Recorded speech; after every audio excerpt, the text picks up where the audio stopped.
जिनका परम पावन चरित जल निधि समान अपार है, जिनके गुणों के कथन में गणधर न पावे पार हैं।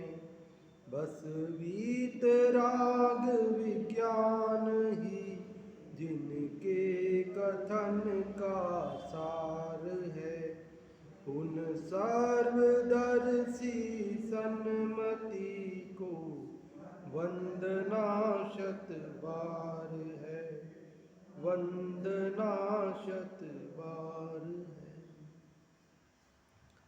यह पद्मनदी पंचविंशति का नामक ग्रंथराज है और इसके 160 श्लोक हम पढ़ चुके हैं। आज हम 161 नंबर का श्लोक प्रारंभ करते हैं। देखते हैं एक श्लोक या दो श्लोक पढ़ते हैं। पिछले दो श्लोकों में मैं कौन हूँ, क्या नहीं हूँ, किससे भिन्न हूँ, वो सारी चर्चा हुई। अब मैं क्या चाहता हूँ, चार गतियों में से मुझे क्या देवगति चाहिए या नहीं चाहिए, मुझे क्या चाहिए, वो इसमें कह रहे हैं। देखो, यज्जायते किमपि कर्म वसादसातं सातं च यत्तदनुयायी विकल्पजालम् तम। हाँ, वसंत तिल का भक्तामर की चरण है, वैसा नहीं बोल रहे तो आप बोलो ना जरा थोड़ा सा। नहीं, मैं भी पकड़ता हूँ ना उसको, ताकि अब मेरे को भी कोई बहुत अच्छा तो नहीं आता है, पर जैसा पढ़ते हैं ना ऐसे ही पढ़ते हैं। भक्तामर प्रणत मौलिमणि प्रभाण, ऐसे ही तो पढ़ते हैं, ऐसे ही इसको पढ़ रहे हैं। यज्जायते किमपि कर्म वसादसातं सातं च यत्तदनुयायी विकल्पजालम् जातं मनागपि न यत्र पदं तदेव देवेन्द्र वन्दितमहं शरणं गतोऽस्मि। क्या कह रहे हैं इसके अंदर? यज्जायते किमपि कर्म वसादसातं। यत मतलब जो, जायते मतलब होते हैं। क्या होते हैं? किमपि कुछ भी, कर्म वसात कर्म के वश, असातम असाता मतलब दुख। कह रहे जो कुछ भी कर्म के वश, कर्म के उदय के वश, कर्म के कारण क्या होता है? असाता मतलब दुख। सातम च और साता सुख। कर्म का, पुण्य कर्म का उदय हो तो सुख अनुकूलता, और पाप कर्म का उदय हो तो दुख प्रतिकूलता, असाता। तो यहाँ कह रहे यज्जायते किमपि, जो कुछ भी होता है, किससे? कर्म के उदय से। क्या क्या होता है? असाता और साता, दुख और सुख। यत तद अनुयायी विकल्प जालम। च मतलब और यत जो, तदनुयायी, तदनुयायी मतलब उसके अनुसार। किसके अनुसार? सुख मिले तो सुख के अनुसार, और दुख मिले तो दुख के अनुसार। असाता को उदय हो, प्रतिकूल संयोग मिले तो उसके अनुसार, और साता का उदय हो, अनुकूल संयोग मिले तो उसके अनुसार। जो विकल्प जालम, जो विकल्पों का समूह होता है, वो जातम मनागपि न यत्र। जातम मतलब होता है, मनागपि, मनाग मतलब थोड़ा सा, मनागपि मतलब थोड़ा सा भी, न मतलब नहीं, यत्र मतलब जहां। क्या कह रहे हैं? कि जहां पर कर्म के वश असाता और साता, दुख और सुख नहीं होते, और उसके अनुसार होने वाले विकल्प भी जहां बिल्कुल भी कुछ भी नहीं होते, थोड़े से भी नहीं होते। पदम तदेव, तद एव वही पद, उसी पद। वो कौन सा पद? जो देवेंद्र वंदितम, जिसको देवों के इंद्र, देवों के स्वामी जो सौधर्मादि इंद्र हैं, वे भी जिसकी वंदना करते हैं, उस पद को अहम शरणम गतोस्मि, मैं शरण में जाता हूं, मैं उस पद की शरण में जाता हूं, मैं वो पद चाहता हूं। कौन सा पद? मोक्ष पद। कौन सा पद? मैं स्वर्ग का पद नहीं चाहता, मैं मनुष्य का पद नहीं चाहता, तिर्यंच और नारकी की बात तो दूर ही रहो, लेकिन मैं तो वो पद चाहता हूं जहां कर्मोदय से होने वाले असाता और साता नहीं होते। मोक्ष में होता है कि साता असाता, तो फिर सुख कैसे? उनको साता का उदय है ना, तभी तो सुखी है मोक्ष में जी। है सुख दुख का तो कुछ नहीं है, कुछ नहीं है, मतलब वो सुखी नहीं है। सिद्ध भगवान सुखी है कि नहीं है? सुखी है, पर उनको ऐसा कुछ है ही नहीं ना। कैसा कुछ नहीं सुख है? भी नहीं है, दुख भी नहीं है उनको। सुख भी नहीं है, दुख भी नहीं है, तो क्या है फिर? कोई मजा नहीं उनकी जिंदगी में है। इंद्रिय जनित सुख नहीं है, अतीन्द्रिय आत्मिक सुख है, कर्म के उदय से के निमित्त से होने वाला नहीं, बल्कि स्वाभाविक सुख है। ऐसे पद को मैं चाहता हूं। कौन से पद को चाहता हूं? कि जहां कर्म के उदय से होने वाले साता असाता नहीं है, मतलब अनुकूल प्रतिकूल संयोग नहीं है, और उसके अनुसार होने वाले विकल्प भी जहां नहीं है, और जिस पद की वंदना देवराज इंद्र भी करते हैं, ऐसे पद की शरण में मैं जाता हूं। अर्थात मैं तो मोक्ष चाहता हूं, मैं तो निर्वाण चाहता हूं, मैं संसार की कोई भी दशा नहीं चाहता हूं। मुझे स्वर्ग का देवराज इंद्र सौधर्म बनना भी पसंद नहीं है। मैं तो वो बनना चाहता हूं कि जहाँ ना साता का उदय होता है, ना असाता का उदय होता है, जहाँ ना विकल्प होते हैं, और जिस पद को देवराज इंद्र भी वंदना करते हैं, ऐसे मोक्ष पद की शरण में जाता हूं। समझ में आया कि नहीं आया? सरल है एकदम। क्या है? यत जो जायते होते हैं, किमपि कुछ कर्म वसात, कर्म के वश से, असातम सातम च, असाता और साता, यत तदनुयायी विकल्प जालम, और उसके अनुसार साता साता के अनुसार जो विकल्प होते हैं, जातम मनागपि न यत्र, मनागपि मतलब थोड़े से भी, थोड़े से भी, यत्र मतलब जहां नहीं होते हैं, तदेव पदम, उसी पद को, जिस पद को देवेंद्र वंदितम, देवों के द्वारा भी, इंद्रों के द्वारा भी वंदित है, वंदना की जाती है, अहम शरणम गतोस्मि, मैं उसकी शरण में जाता हूं। जहाँ कर्म वश साता और असाता आदि विकल्प नहीं, उस देवेंद्र वंद्य शिव पद की अब मैंने तो शरण गही। जहाँ कर्म के वश साता और असाता और विकल्प किसी प्रकार के जहाँ नहीं है, उस देवों के इंद्र के द्वारा वंदनीय शिव पद, मोक्ष पद की मैंने शरण ग्रहण की है। मुझे लोक का कोई पद पसंद नहीं। बोलो कौन सा पद चाहिए? सादि अनंत का आनंद लइए। हमें तो मोक्ष दशा ही चाहिए, हमें मोक्ष के से कम कुछ भी नहीं चाहिए। अर्थ, जिस मोक्ष पद में न तो कर्म के वश से साता होती है, न कर्म के वश से असाता होती है, न उन साता और असाता के अनुसार जहां पर किसी प्रकार के विकल्प ही उठते हैं, न पहले लग गया है, ठीक है ना, नहीं उठते हैं, समझना, नहीं तो शुरू में ना लगा वो भूल जाओ, कहीं आप लिखा है ना उन, अब ना पहले लगा है, मतलब पूरा वाक्य नकारात्मक है कि उन साता और असाता के अनुसार जहां पर किसी प्रकार के विकल्प ही उठते हैं, ना पहले है। अब वहां नहीं समझ में आए तो ना वहां से हटा करके और इधर ले आओ कि उन साता असाता के अनुसार जहां पर किसी प्रकार के विकल्प ही नहीं उठते हैं। हाँ, जिस पद की बड़े बड़े इंद्रादिक भी स्तुति करते हैं, ऐसे मोक्ष पद की शरण को मैं प्राप्त होना चाहता हूं।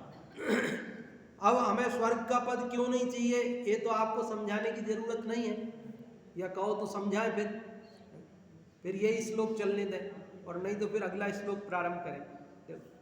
स्वर्ग में सुख नहीं है तो आपको मालूम है ना, अंत में बिलके 6-6 मास, वो तो अंत की बात है, बाकी तो मजे हैं कि बाकी में सब बताया ना आपको, 10 प्रकार के जातियां हैं, किलबिषक आदि नाना प्रकार के, और वहाँ अन्य देवों की जो रिद्धि है, वैभव है, उसको देखकर वह दुखी रहता है, ईर्ष्या रखता है, और मानसिक दुख बहुत है। शारीरिक दुख इतना नहीं है, पर मानसिक दुख बहुत है। शरीर संबंधी तकलीफ नहीं है, पर मन संबंधी तकलीफ बहुत है, और बड़ी तकलीफ तो मन वाली ही है।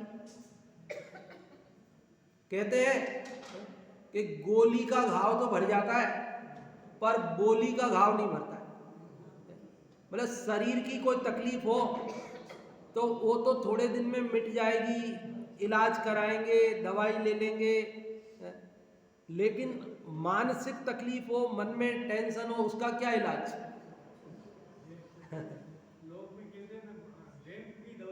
हाँ, उसकी दवा नहीं। और देवों को वही दुख है, देवों को मानसिक दुख है। ऐसा स्वरूप है कि वो दुखी रहते हैं। मतलब बाहर में सब अनुकूलता है, खाने पीने की कोई समस्या नहीं है, खाना पीना ही नहीं उनको तो अमृत पीना है, वो भी वर्षों में उनको कभी इच्छा होती है तो उनके गले में से ही झड़ जाता है। लेकिन भवंतरिक के देव तो वैसे ही दुखी है, और वैमानिक देव भी सुखी नहीं है। और फिर देव गति से मर के नियम से कोई वापस देव नहीं होता। देव मर के कभी भी कोई भी देव वापस देव नहीं होता, और देव मर के मोक्ष भी नहीं जाता। देव गति से कोई मोक्ष नहीं जाता, और देव गति से वापस देव गति में नहीं जाता। तो अब बचा क्या? जो कुछ भी बचा, हाँ, नरक में नहीं जाता, पर जो कुछ भी बचा तिर्यंच मनुष्य, तो उनमें से वो देव गति में जो सुख सुविधाएं है ना, बाहरी अनुकूलताएं, दिव्य तो शरीर है उनका, वैक्रियक शरीर है, अमृत आदि की वो व्यवस्था ना यहाँ मनुष्य गति में है और ना तिर्यंच गति में।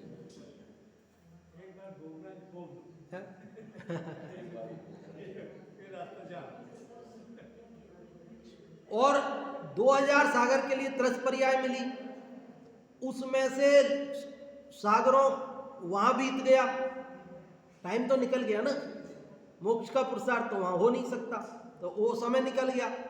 अब यहाँ कुछ कर पाएगा नहीं कर पाएगा, 2000 सागर पूरे होंगे, निगोद में चला जाएगा। इसलिए देव गति में जाना वो फायदे का सौदा नहीं है।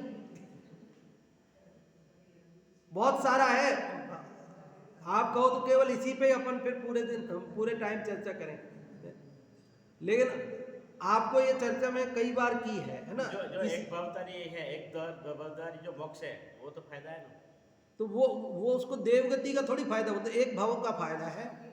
एक भवतारी का मोक्ष होता है, तो वो एक भव का फायदा है, वो स्वर्ग का फायदा थोड़ी है। वो तो अगर मान लो कोई मनुष्य में आया और एक भवावतारी है कि अगले भव में मोक्ष जाएगा, तिर्यंच में गया, अरे वो नरक में भी गया भाई, राजा श्रेणी नरक में गया, वो भी एक भवावतारी है, वहां से आएगा, मोक्ष चला जाएगा, तीर्थंकर बन जाएगा। स्वर्ग से एक भवावतारी आएगा, मोक्ष चला जाएगा, और नरक से आएगा, तो दोनों तो जाएंगे मोक्ष। तो स्वर्ग जाने और नरक जाने से उसको क्या फर्क पड़ा? मोक्ष जाने में क्या रुकावट आई उसके? मोक्ष जाने में कोई रुकावट थोड़ी आई। वो तो जो फायदा है वो तो एक भाव का है, फायदा है वो स्वर्ग का नहीं है। हाँ, फायदा है वो नरक का नहीं है, फायदा स्वर्ग का नहीं, फायदा तो एक भाव का है। कहने का मतलब यह है कि स्वर्ग का लालच रखना ठीक नहीं है। बिन मांगे मिलता है, जो मोक्ष जाने वाले जीव होते हैं उनको बिना चाहे स्वर्ग मिलता है, लेकिन वे मोक्ष चाहते नहीं, स्वर्ग चाहते नहीं। क्या चाहते हैं वे? मोक्ष चाहते हैं। तो हम भी क्या चाहते हैं? स्वर्ग की चाह, मतलब संसार की चाह। स्वर्ग की देवगति की चाह मतलब परिभ्रमण की चाह, और मुक्ति की चाह मतलब परिभ्रमण से छूटने की चाह। तो हमें परिभ्रमण की चाह रखनी कि परिभ्रमण से छूटने की चाह रखनी? तो जाओ, अब मोक्ष तो पंचम काल में यहां से जाते नहीं है, और स्वर्ग की आप मना कर रहे हो।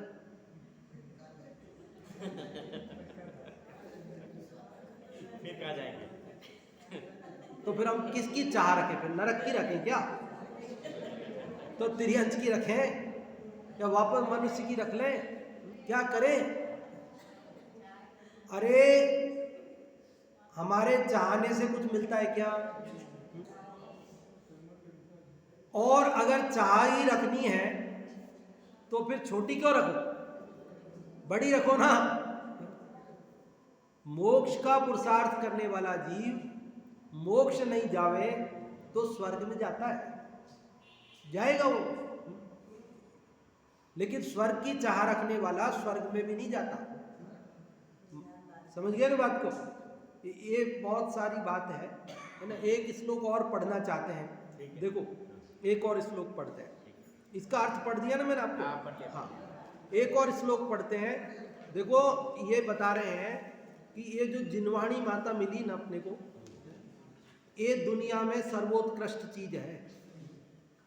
हमारी अशांति, हमारी चिंता, हमारे दुख सबको समाप्त करने वाली है। जगत में टेंशन से बचने के लिए लोग गम गलत करने के लिए जो भी काम करते हैं उनसे गम गलत नहीं होते हैं, लेकिन गम गलत होते हैं जिनवाणी सुनने से। किससे होते हैं? यहाँ ये बता रहे हैं, दुनिया में शीतलता पाने के लिए जितनी भी वस्तुएं लोग काम में लेते हैं उनसे शीतलता नहीं मिलती, पर जिनवाणी सुनने से शीतलता मिलती है। देखो, धिक्कांतास्तन मंडलम दिग्मल प्रालेय रोचिकरान धिक्कर्पूर विमिश्र चंदन रसम धिक्तां जलादीनपि यत्प्राप्तं न कदाचिदत्र तदिदं संसार संतापहृत् लग्नं चेदति शीतलं गुरुवचो दिव्यामृतं मेरदी। या कह रहे हैं दिक्कांता स्तन मंडलम। दिक मतलब धिक्कार है, मतलब व्यर्थ है। कांता का मतलब स्त्री का स्तन मंडल, और धिक्कार है किसको? अमल मतलब निर्बल। प्रालेय रोचि करान, प्रालेय रोचि मतलब चंद्रमा, प्रालेय रोचि चंद्रमा। चंद्रमा की कर मतलब किरणें, चंद्रमा की किरणों को भी क्या है? धिक्कार है। क्या कहा? जगत में शीतलता पाने के लिए, टेंशन दूर करने के लिए लोग शीतल चांदनी में जाते हैं। वो कह रहे हैं कि उससे शीतलता नहीं मिलती है, इसलिए उसको धिक्कार है। और कह रहे धिक कर्पूर विमिश्र चंदन रसम। धिक्कार है किसको? कपूर से मिले हुए चंदन के रस को भी धिक्कार है। चंदन अपने आप में शीतल है, कपूर शीतल है, और दोनों मिला दी शीतल और महाशीतल हो जाए तो ऐसा ठंडा ठंडा कूल कूल। तो बोले इससे ठंडा ठंडा कूल कूल तेल की मालिश से ठंडक नहीं आती है। किससे आती है ठंडक? जिन वचनों से। और क्या कहा? धिक ताम जलादीन अपि। धिक मतलब धिक्कार है किसको? ताम उनको, किनको? जल आदि उनको। जल मतलब पानी, पानी को शीतलता देने वाला। जब बहुत ताप बढ़ जाता है आदमी बाथरूम में जाके नहा लेता है, गर्मी हो, ठंडक मिल गई।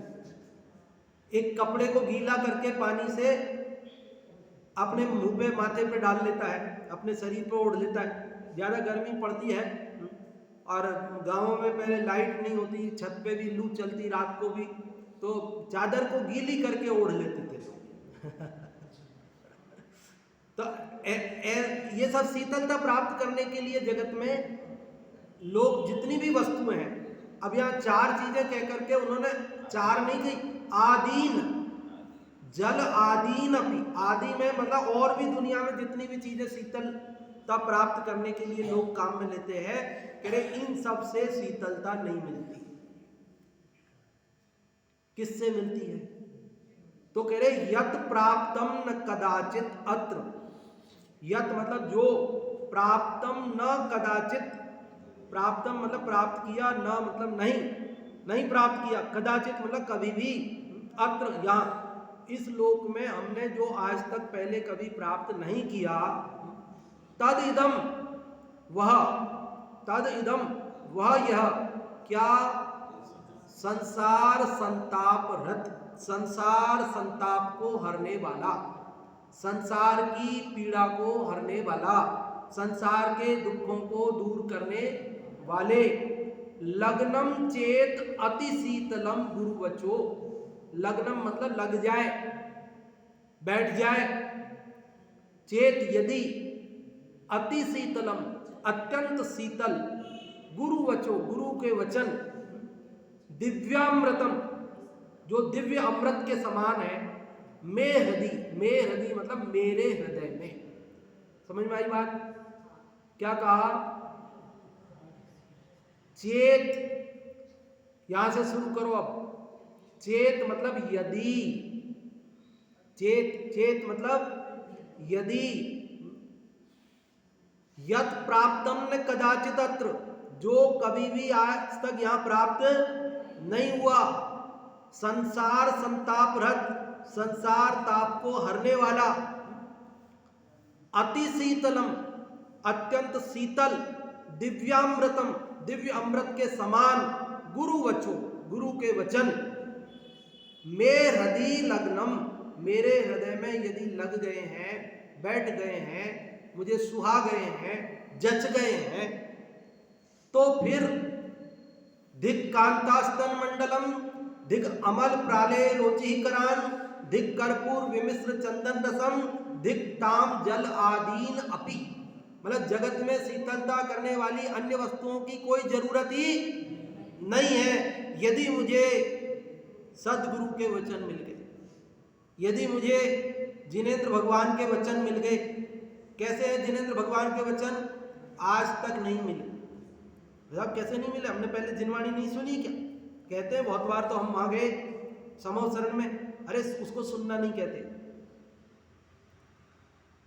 हमने सुनी लेकिन उस रूप परिणमन नहीं किया ना, हमारे हृदय में जची नहीं ना बात, हमारे हृदय में बैठी नहीं ना, तो वो मिली नहीं मिली बराबर हो गई। इसलिए यहां कह रहे हैं कि यदि लग्नम, बात तो लगने की है, किसकी है बात? यूं तो कान में शब्द जा रहे हैं वो अलग बात है, एक कान से सुन के दूसरे कान से निकल रहे वो अलग बात है, 2 कानों से सुन के मुंह से निकल रहे वो अलग बात है, हम कान से सुन के भूल रहे वो अलग बात है, लेकिन वो हमारे हृदय में बैठ जाए फिर तो परम शीतलता वैसे ही मिल जाएगी ना। फिर ये जो व्यर्थ के उपचार जगत में किए जाते हैं, इनसे क्या वास्तव में शांति मिलती है? चंदन के लेप करने से शांति मिल जाती है क्या? है? समझ में आई बात कि नहीं आई? इस श्लोक में क्या कहा कि यदि जिनेंद्र भगवान के गुरुओं के वचन जो कि अत्यंत शीतल हैं, जो कि अमृत के समान हैं, अमरता प्रदान करने वाले हैं, जो आज तक मुझे नहीं मिले हैं, वे यदि मेरे हृदय में बैठ जाएं तो जगत में शीतलता प्राप्त करने के लिए जो जो भी वस्तुएं लोग काम में लेते हैं, उन सब वस्तुओं की मुझे जरूरत नहीं है। एक धिक्कांता के कुछ मंडल को, धिक है निर्मल चंद्र किरण, धिक कर्पूर मिश्र चंदन रस, धिक जल आदि वस्तु शीतल, यदि मेरे उर में बसते हैं अति शीतल गुरु वचनामृत, जिन्हें प्राप्त नहीं किया आज तक जो संसार ताप नाशक। एक कहानी मैंने आपको कई बार सुनाई है पहले। एक मुनिराज जंगल में बैठे थे और उनके पास आकर के दो चार लोग बैठ गए।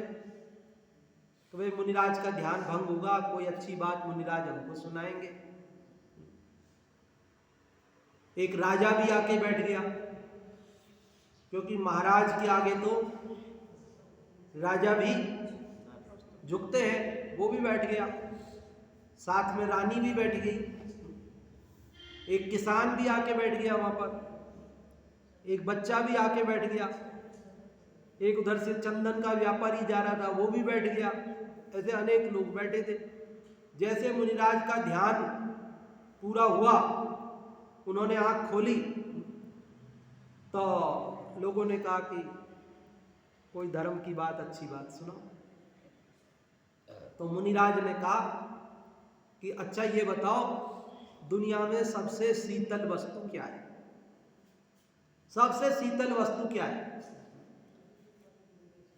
तो किसान बोला, महाराज दुनिया में सबसे शीतल तो पीपल के पेड़ की छाया है। जब मैं खेत में काम करके थक जाता हूँ, जेठ की दोपहरी में धूप से तप जाता हूँ, परेशान हो जाता हूँ, तब मैं मेरे पेड़, यहाँ जो खेत में एक पीपल का पेड़ है, उसकी छाया में बैठ के जब मैं छाछ राबड़ी खाता हूँ तो बहुत शीतलता मिलती है साहब। ये जो पीपल का पेड़ की छाया है, ये बहुत शीतल होती है।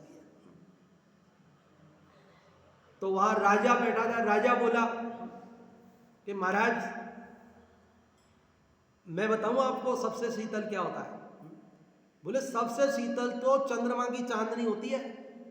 जब मैं दिन भर राजकाज से थक जाता हूं, तब मैं शाम को रात को जाके अपने महल की छत पे चंद्रमा की चांदनी में बैठता हूं तो मुझे शीतलता मिलती है।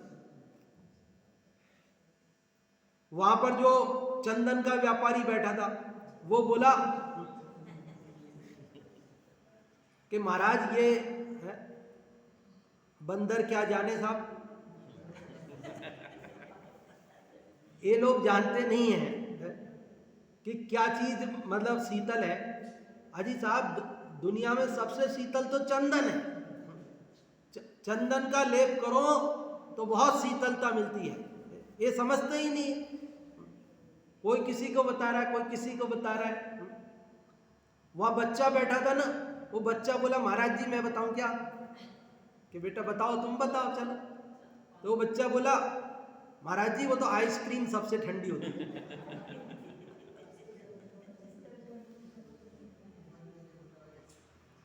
ऐसे सब लोग जवाब दे रहे थे। कोई कुछ कह रहा था, कोई कुछ कह रहा था, कोई गंगा के पानी को शीतल बता रहा था, कोई कुछ बता रहा था। तो वहां पर जो रानी बैठी थी वो बोली महाराज जी सब पुरुषों को ही पूछोगे, हम महिलाओं का भी नंबर आएगा? आपकी परमिशन हो तो मैं भी बताऊं? तो उन्होंने कहा आप बताओ। तो महारानी बोली महाराज जी दुनिया में सबसे शीतल तो बसेरे के मोतियों का हार होता है। जेठ की दोपहरी में पहन लो तो जुकाम हुए बिना नहीं रहे, इतना शीतल होता है। इसलिए मेरे हिसाब से तो यही सबसे शीतल है। वहां एक छुल्लक जी भी बैठे थे। वो छुल्लक जी बोले महाराज जी आपकी परमिशन हो तो मैं भी बताऊं? तो बोले तुम बताओ। तो वो छुल्लक जी बोले कि अभी तक इन लोगों ने जो जो भी वस्तुएं शीतलता प्रदान करने वाली बताई है, वे सब वस्तुएं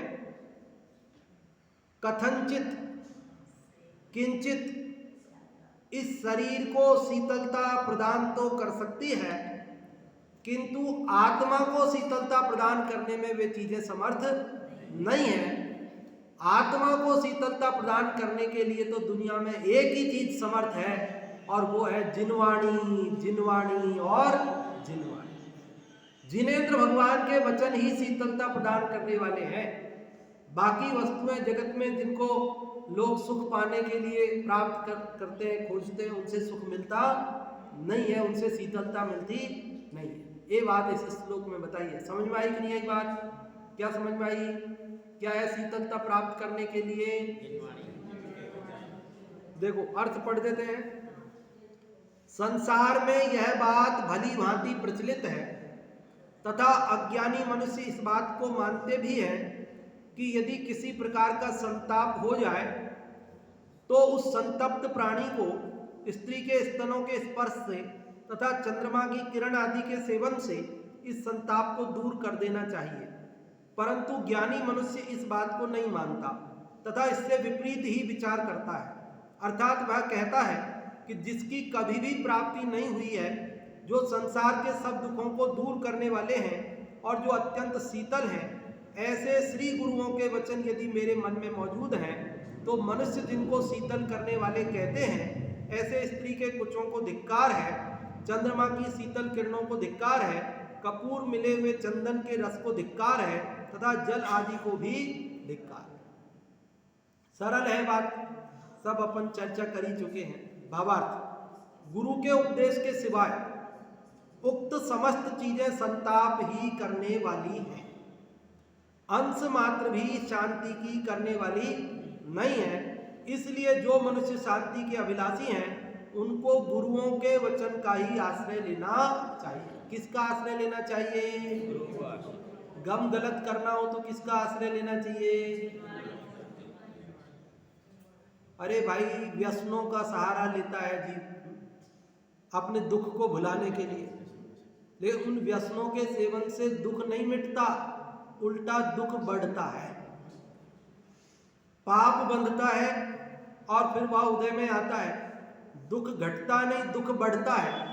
दुख घटाने का, दुख मिटाने का एक ही उपाय है कि जिनेंद्र भगवान के वचनों को सुनकर उन पर अपना श्रद्धान कर उस रूप परिणमन करना, यही एकमात्र सुखी होने का उपाय है। जगत में इससे शीतल वस्तु दुनिया में और कुछ भी नहीं। तो आज अपन ने कितने श्लोक पढ़ लिए?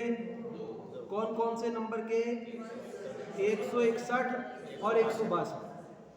161 में क्या बात बताई गई है कि हमें तो मोक्ष चाहिए, जहां पर ना साता साता है, जहां पर ना विकल्प है, जिस पद की वंदना देवराज इंद्र भी करते हैं, हमें तो वही मोक्ष पद चाहिए। इसके अलावा कुछ भी संसार का पद नहीं चाहिए।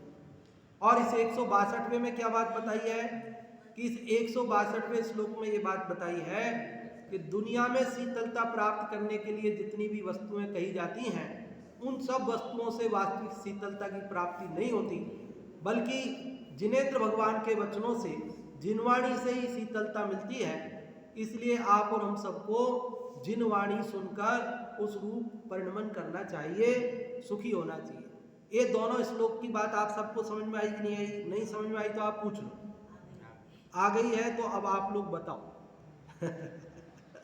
कौन बताएंगे? 161वें का एक एक श्लोक का एक एक जने को बताना है। 161 का एक जना बताएंगे, 162 का एक जना बताएंगे।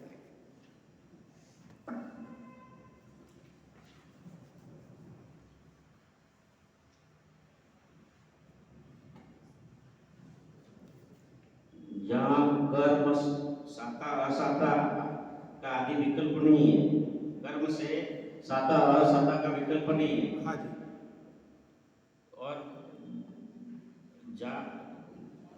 और मोक्ष की प्राप्ति के लिए देव इंद्र भी उनकी शरण में जाते हैं। हाँ, देव इंद्र भी मोक्ष पद को नमस्कार करते हैं। मैं उस मोक्ष पद की शरण में जाता हूँ। बहुत बढ़िया, कन्हैयालाल जी साहब ने बताया। और 162वें का कौन बता रहे हैं? जो भी आप लोगों में से बताना चाहते हैं। हाँ, पीछे लीला जी डूंगरिया। हाँ जी।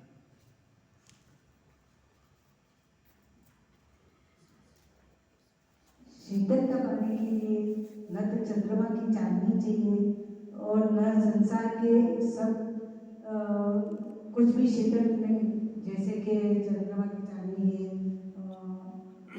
और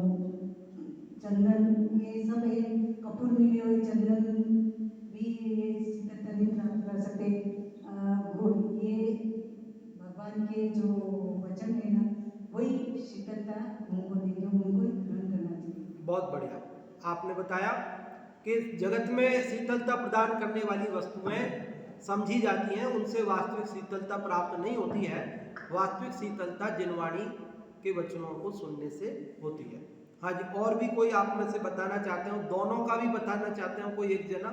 61 और 62 दोनों का बताना चाहते हो एक जना कोई, तो आप बता सकते हैं।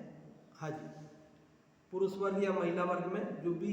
देखो ये जिन वचनों को बोलने से भी महापुण्य का संचय होता है।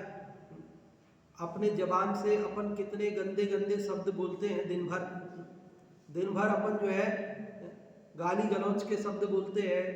दिन भर खाना है, पीना है, जाना है, आना है, सोना है इत्यादि शब्द बोलते हैं। उनसे तो पाप बंधन होता है। लेकिन ये जिन वचनों को बोलने से भी हमारी जबान पवित्र होती है। कुल्ला करने से जबान पवित्र नहीं होती, मंजन करने से मुंह पवित्र नहीं होता। मुंह पवित्र होता है जिनेंद्र भगवान के वचनों को बोलने से। तो भले आपको समझ में आ गया, पर आप बोलोगे तो उसका एक विशेष प्रभाव आपके पूरे व्यक्तित्व पर, आपके पूरे आत्मा पर पड़ता है। इसलिए आप जरूर बोलने की कोशिश करो, जरूर बोलने की कोशिश करो। बोल सकते हो, आप क्यों नहीं बोल सकते हो? घर में अपन बोलते नहीं है क्या? दुकान में बोलते नहीं है क्या? हाँ जी, बोलिए आप।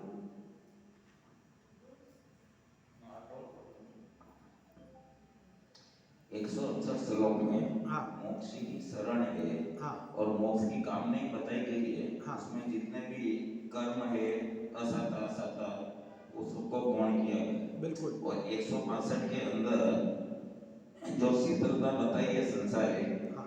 स्त्री के धूप वगैरह इत्यादि, चंद्रमा की लालिमा है, हाँ। कपूर मिलाए हुए चंदन की शीतलता, जल आदि की शीतलता, यह सब धिक्कारने योग्य बताई है। और जो गुरु के वचन है अर्थात जिनवाणी है, वही आश्रय करने योग्य और उसका ही आश्रय हमें करना चाहिए। बहुत बढ़िया।